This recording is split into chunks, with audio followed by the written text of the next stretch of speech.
The Marcus Aurelius Protocol, Stoic Rules for Corporate Chaos.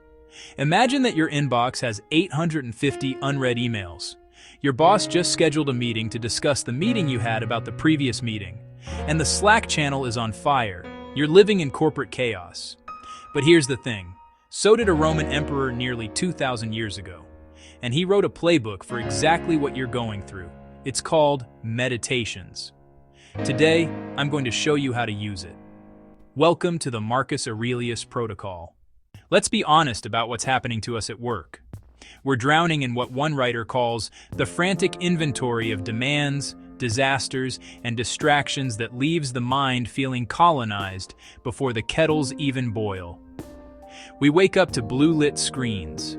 We scroll through notifications that trigger low-level panic. We react to things we can't control, and we wonder why we're exhausted by 10 a.m. Here's what's wild. Marcus Aurelius ran an empire through war, plague, and political rivals, and still found time to write one of history's most practical guides to staying sane. He dealt with difficult people, frustrating situations, and political infighting that would make your office politics look like a preschool playdate. And yet, he didn't lose his mind. Why? Because he understood something most of us forget. You have power over your mind, not outside events. Realize this, and you will find strength. Marcus Aurelius. That's the foundation of the Marcus Aurelius Protocol. It's not about suppressing your emotions. It's about radically rethinking where your power lies. The protocol rests on three pillars, three practices that Marcus Aurelius used daily to govern an empire, and that you can use to govern your inbox. Pillar 1. The dichotomy of control. Here's the core problem with modern work. We spend 90% of our emotional energy on things we have zero power over. Is your colleague annoying? Not in your control. The CEO made a dumb decision? Not in your control. The market crashed? Not in your control. Marcus Aurelius saw this constantly. As emperor, he couldn't control what his rivals did, what plagues struck his people, or what wars broke out on his borders. But he could control his response. He writes, "If anything external vexes you, take notice that it is not the thing which disturbs you, but your notion about it."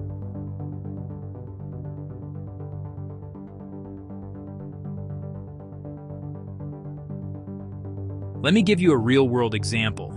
You're in a meeting. Someone says something that makes your blood boil. Your face gets hot. Your jaw tightens. Your mind starts racing with everything you want to say. Most people, they react. They fire back. They escalate. And then they spend the rest of the day replaying the argument in their head. The Stoic approach? You pause. You recognize, my anger is not caused by what they said. My anger is caused by my judgment about what they said. You don't have to turn this into something.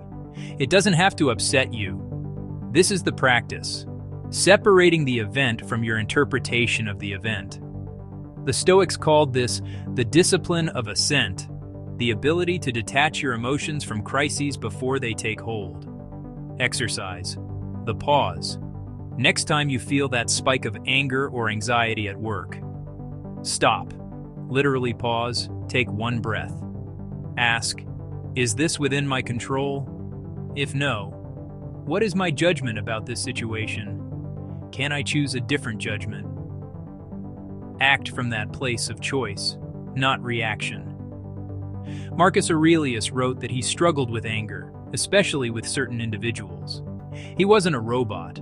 He was a human being who practiced emotional regulation daily. He learned to accept painful feelings and to find constructive ways to cope. That's the first pillar. Know what you control. Release the rest. Pillar 2. The obstacle is the way. This is Marcus Aurelius's most famous insight, and perhaps the most powerful reframe in all of business philosophy. The impediment to action advances action. What stands in the way becomes the way. What does this mean for your workday?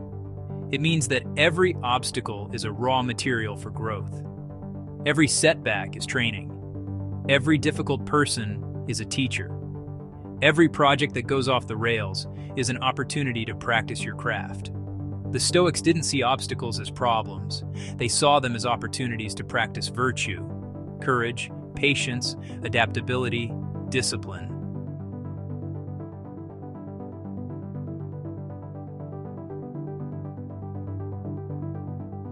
Think about the last time something went wrong at work. A client backed out. A project failed. Your boss rejected your proposal. What did you do? Did you spiral? Did you blame yourself or others? Did you spend days in frustration? Author Annie Lawson puts it this way: Marcus Aurelius faced war, plagues, and rivals at work, and he saw every single one as a learning opportunity. The Stoic move. When something goes wrong, ask yourself, what is this teaching me? How is this making me sharper, stronger, more capable? Exercise. The reframe.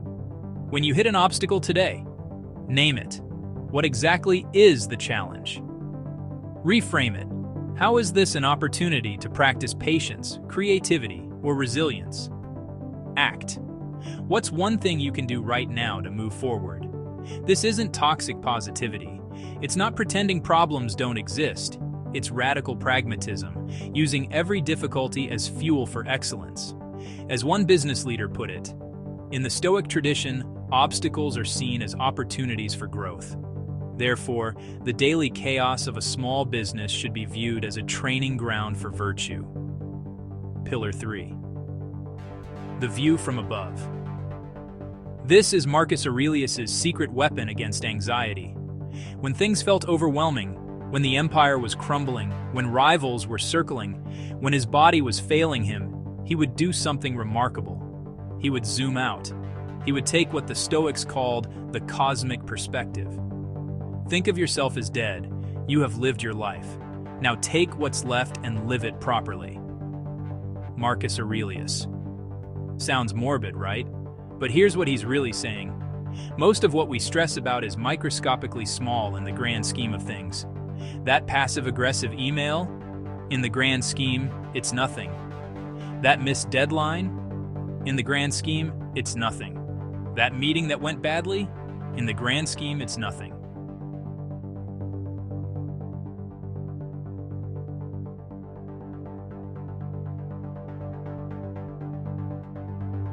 The Stoics understood that we suffer more in our imagination than in reality. We blow things up in our minds. We catastrophize. We turn a bad quarter into a career-ending disaster.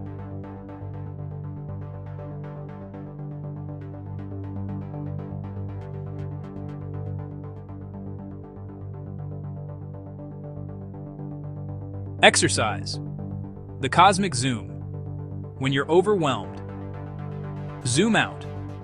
Picture your problem from the perspective of someone looking at Earth from space. Zoom out again.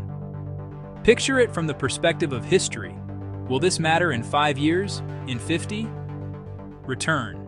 Come back to the problem with a calmer, clearer perspective. Act on what matters. This is what Annie Lawson calls taking a cosmic perspective of our existence, using the vastness of the universe to put your daily frustrations in their proper place. The Marcus Aurelius protocol isn't something you use once, it's a daily practice. Here's how to build it into your workday. Morning preparation.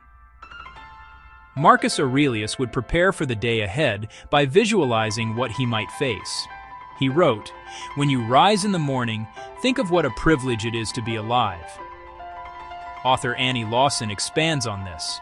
He always felt that when you rise in the morning, expect to meet annoying, frustrating, meddling people. And then when you do, you are well prepared to deal with them, and you will not be disappointed. This is a Stoic technique called premeditatio malorum, the premeditation of evils. It's not pessimism, it's preparation. Try this as your morning practice daily for 2 minutes. Visualize your day. What challenges might you face? Prepare your responses. How will you handle difficult conversations? Set your intention. What kind of person do you want to be today? You're not predicting the future. You're training your mind so that when chaos hits, you're not caught off guard. Now to your evening reflection. And at the end of the day, Marcus Aurelius would review his actions. Waste no more time arguing about what a good man should be. Be one. The evening practice is about accountability. Did you live up to your principles today? Where did you react instead of respond? Where did you let external events dictate your internal state? Also, try this evening practice for 2 minutes daily. Review.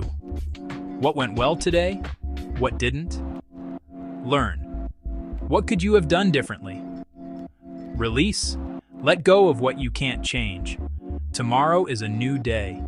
This is how you build emotional regulation, not through willpower, but through daily repetition. Marcus Aurelius didn't become a Stoic overnight. He practiced every single day for years. Here's the truth. Corporate chaos isn't going anywhere. The emails will keep coming. The meetings will keep happening. The difficult people will keep being difficult. But here's the other truth. You have a choice. You can react emotionally to everything, letting every email, every comment, every setback dictate your mental state. Or you can practice the Marcus Aurelius protocol. Pillar 1. The dichotomy of control. Focus on what you can control. Release the rest. Pillar 2. The obstacle is the way. Every obstacle is an opportunity. Pillar 3. The view from above. Zoom out. Put things in perspective.